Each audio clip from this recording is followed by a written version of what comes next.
दोनों के बीच एक अनजाना सा एहसास जुड़ गया था, जो कि दोनों को नहीं पता था। दोनों एक दूसरे के बारे में ही सोच रहे थे, पर जिस तार के ज़रिए इनका कनेक्शन जुड़ गया था, इन्हें भी नहीं पता था। करण और पायल ये भी नहीं जानते थे कि ये दोनों एक ही कॉलेज में पढ़ते हैं। ये दोनों भले ही नहीं जता रहे थे कि इन्हें फ़र्क नहीं पड़ा है, पर ये एक बार एक दूसरे को देखना चाहते थे, क्योंकि इन दोनों की लाइफ में ऐसा पहली बार हुआ था। दोनों ही यही सोच रहे थे कि अपनी लाइफ में ये पता नहीं कितने लड़के लड़कियों से मिले हैं, पर ऐसा तब तो कुछ नहीं हुआ जो अब हो रहा है। ये अजीब सी बेचैनी क्यों है। दूसरे दिन कॉलेज में जिया और पायल अपने क्लास में बैठे थे।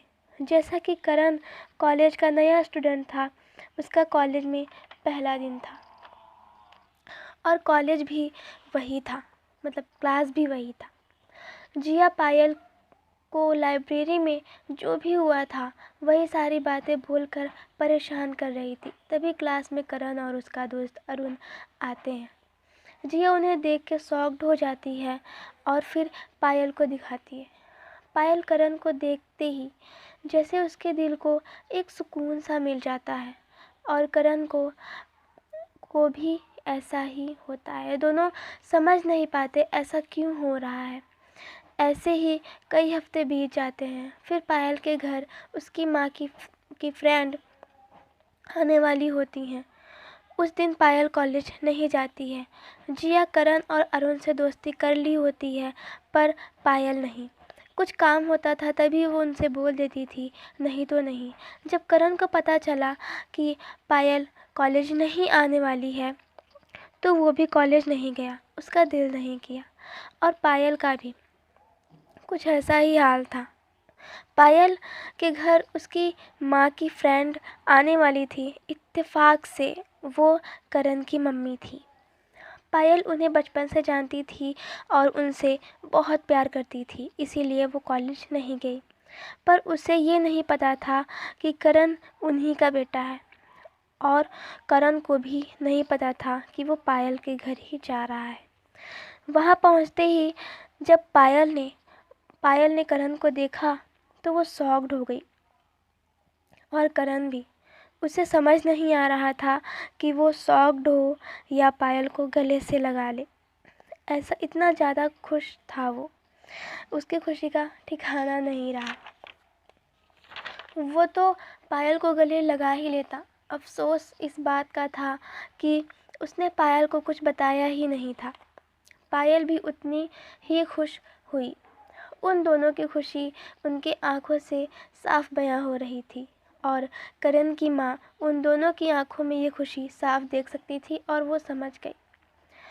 फिर दोनों एक दूसरे के से कोई बात नहीं कर रहे थे। वहाँ बैठे थे साथ में, पर वो काफ़ी टाइम बीत गया, वो दोनों एक दूसरे से कोई बात नहीं कर रहे थे। कुछ टाइम बीता, फिर दोनों ने बताया कि वो एक दूसरे को जानते हैं और एक ही कॉलेज में पढ़ते हैं। फिर थोड़ी देर में उन दोनों की माँ कुछ काम से बाहर चली गई, दोनों को अकेला छोड़ के। फिर उन दोनों ने थोड़ी सी बात की। वो दोनों एक दूसरे की आंखों में साफ देख सकते थे कि वो एक दूसरे से कितना प्यार करते हैं। पर अब पहले बोले कौन। तभी वहाँ जिया आ जाती है। उसने देखा कि दोनों अकेले बैठे हैं तो उसने डिस्टर्ब नहीं किया, पर वो जब ऊब गई तो वो उन लोगों के पास गई और बोली, हद करते हो यार तुम दोनों। क्योंकि वो दोनों एक दूसरे से बात ही नहीं कर रहे थे।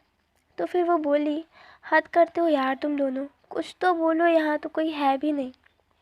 तभी उन दोनों की माँ आ जाती हैं और करण अपने घर चला जाता है।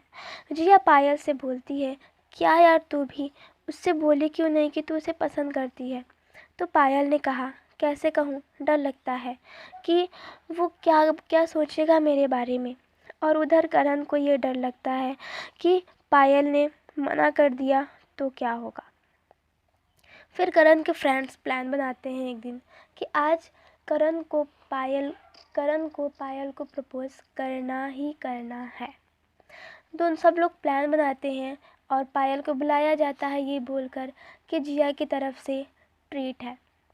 और जिया भी इस प्लान में शामिल होती है। पायल आती है, उसे वहाँ कोई नहीं दिखता। फिर वो वापस लौटने ही वाली होती है कि तभी रूम की लाइट्स ऑन हो जाती हैं और फ्लावर्स गिरने लगते हैं। फिर करण सामने। पायल ये सब देखकर बहुत खुश होती है, पर उसे डर लग रहा होता है। मन ही मन में वो सोच रही होती है कि वो क्या बोलेगी। करण उसे अपने दिल की सारी बातें बताता है और प्रपोज करता है, पर वो भी डर रहा होता है कि कहीं पायल मना ना कर दे। पर वो हाँ कह देती है। जैसे ही वो बोलती है वैसे ही उसके सारे फ्रेंड्स भी वहाँ आ जाते हैं और सब लोग बहुत ही ज़्यादा खुश होते हैं, बहुत ही ज़्यादा एंजॉय करते हैं।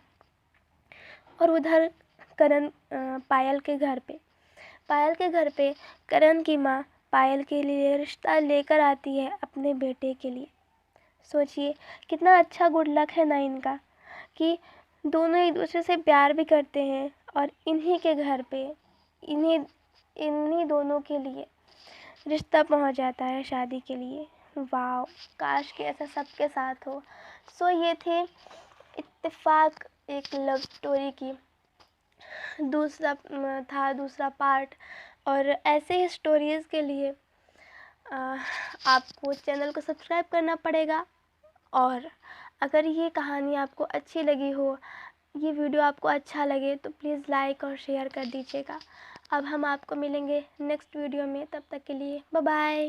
और हाँ, पहले पार्ट के वीडियो का लिंक मैं नीचे डिस्क्रिप्शन बॉक्स में दे दूँगी, आप लोग देख लीजिएगा। Okay bye.